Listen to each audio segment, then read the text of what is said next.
How do you go from 25 to 10% body fat? Well, here's the thing. What got you from 25 to 20 isn't going to get you from 15 to 10. As you get closer to that 10%, your body is going to start to fight back. I've been through this cycle many times as a natural bodybuilder, going from a high body fat down to low, back to high, down to low. And every time that I've done it, I've learned something new about how to get lean without feeling like death. And in this video, I'm going to show you the exact 5 steps that you should be following to get to 10% body fat and still feel your best. Step number 1 is training to maintain muscle mass. Now, as we get leaner, we want to try to maintain as much muscle mass as possible, as it's going to help to keep our metabolic rate up. This means that we're going to burn more calories throughout the day, the more muscle mass that we have. And plus, when we get to 10%, we don't just want to be a smaller version of ourselves. We want to be lean. We want to be muscular. So therefore, maintaining muscle mass is an important part. The best training approach for getting lean is doing 3 to 5 training sessions per week, where you're going to be hitting each muscle 2 to 3 times per week. So this means if you are training 3 days a week, then you probably want to be doing a full body split. And if you're doing 4 to 5 days a week, you want to be doing some type of upper lower or potentially a push-pull legs. Now, I have all of these options linked in the description below for free, so I definitely recommend going through and downloading those. And the first of 2 considerations that you're going to be making when performing your resistance training program is that you don't want your volume to go too high. When you're in a build phase and you're in a calorie surplus, you're going to have more energy available to be able to aid with recovery and also help you adapt from the stimulus that you're providing the muscle. When you're in a calorie deficit, and especially when you're getting leaner, energy resources are going to be less and less. Therefore, you won't have the ability to recover from session to session, and fatigue is going to rise a lot faster. So I would recommend doing between 6 to 10 sets per week. This is going to allow you to have enough stimulus to want to maintain muscle, but also it's not going to annihilate you to the point where you're going to get super fatigued. And second consideration is exercise selection. We want to be choosing exercises that have a good stimulus to fatigue ratio. So potentially big compound barbell movements like back squats or deadlifts. We want to be swapping out for machine-based exercises, as it's going to be generally less fatiguing, but it's not going to reduce the stimulus as much. Now, you'll notice that these 2 considerations are focused a lot around fatigue management. As we get leaner and as energy becomes lower and lower, energy levels are going to start to drop. So we need to make sure that each unit of energy that we put towards training is as stimulative as possible without giving us a whole heap of fatigue back. And step number 2 is nailing your nutrition. Now, I'm not going to get super in-depth about the calorie target that you should be following. I would recommend going and watching this video as I go into in-depth of exactly how you should calculate your calorie deficit. And also in that video, I talk about that when you get below that 15%, that you should be a little bit more conservative with your calorie deficit. Now, the calorie deficit that you have from 25% to 20% body fat is going to be a lot bigger than the calorie deficit you're going to have from 15 to 10% body fat. We need to be a lot more conservative. I like to use the analogy of digging for fossils. You can use an excavator that's going to scrape away a large chunk of dirt, getting you closer and closer to the fossil. This is like going from 25% to 20%. You can use large chunks of fat by incorporating a large calorie deficit. However, when you get closer to that 10%, we don't want to be using a large calorie deficit, which is going to jeopardize how much muscle we can maintain. Same as if you're digging for a fossil, you may want to use spades and something a little bit smaller to make sure that we don't damage the bones. So by using a conservative deficit, that's going to put us around 0.4 to 0.2% rate of loss per week, is going to put us in the best spot to be able to maintain muscle mass during this fat loss phase. And another nutrition consideration is how much protein you should be eating per day. Now, generally, I would recommend between 1.8 to 2.4 grams of protein per day.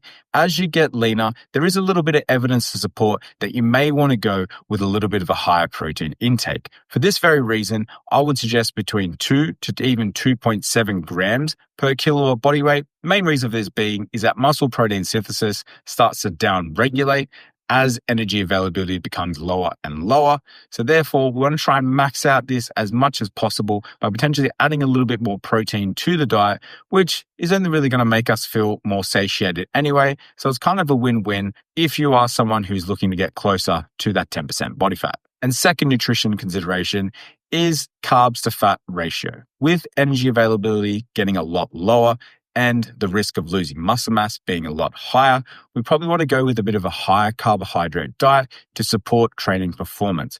The best way to maintain muscle mass is making sure that we have high quality training. And to fuel this high quality training, we need carbohydrates in the system. And when it comes to food choices, you want to be choosing more minimally processed whole foods. So having things like potatoes, veggies, fruit, lean proteins is going to allow you to feel fuller for longer. You also want to start reducing unnecessary calories. So you may want to remove the milk from your coffee and making sure that the fruit that you're eating is coming from whole foods and not from juices. By making these swaps, it's just going to allow you to feel a little bit fuller, as hunger and food focus is going to be inevitable as we get closer to that 10% body fat. And step number 3 is managing plateaus. As we get deeper into the diet and as we get closer to that 10% goal, energy expenditure is going to reduce. Now, it's going to reduce via 2 main areas: metabolic adaptation and also NEAT. Metabolic adaptation is mostly going to be taken care of by making sure we try and maintain as much muscle mass as possible. And when it comes to NEAT, your body is going to try and find ways to reduce how much energy we expend on a day-to-day basis by stopping us from fidgeting as much and sitting down more, which is going to decrease the amount of calories that we burn on a day-to-day basis, making it harder for us to stick to our calorie deficit. For this reason, I would recommend implementing refeeds. Now, there is a little bit of evidence to suggest that it helps with these 2 factors, but mostly it's going to help with psychological fatigue that we get from dieting. I would recommend every 6 to 10 weeks, taking 2 to 7 days at maintenance, allowing a little bit more food, allowing hunger and food focus to die down to allow us to push for a little bit longer into that calorie deficit. Now, this will prolong our fat loss phase and our goal of getting to 10%, but I've found that people who implement refeeds actually get to the 10% goal feeling a lot more refreshed and less likely to binge and rebound the weight back on. Step number 4 is cardio and steps.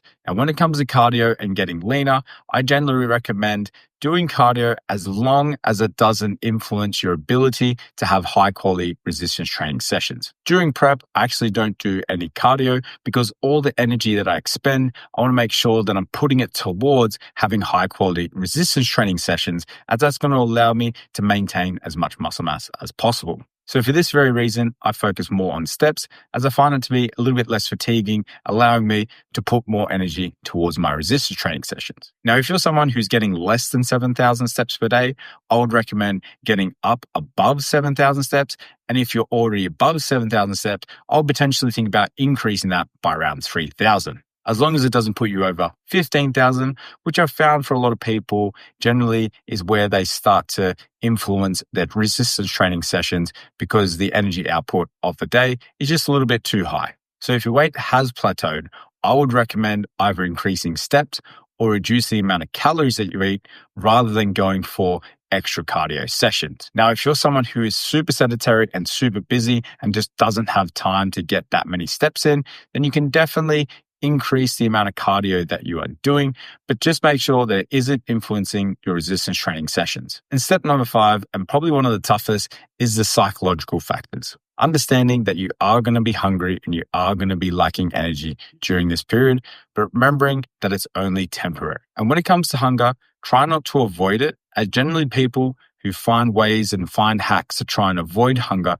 actually end up feeling hungrier. So I would recommend focusing on times a day that you don't want to be hungry. For me, I don't want to be hungry during resistance training sessions or before I go to bed. So I make sure that I allocate more calories around that time period. Rather than when I'm working and I'm busy, I'm happy to be a bit hungrier because I have a lot of things to occupy my time. So understanding the time of day where you don't want to be busy is going to allow you to adhere to your diet, and the risk of binge eating is going to become a lot less. And lastly, just understanding the trade-off that you are making. For a lot of people out there, they're going to have to sacrifice a lot of their lifestyle to achieve this goal of getting to 10% body fat.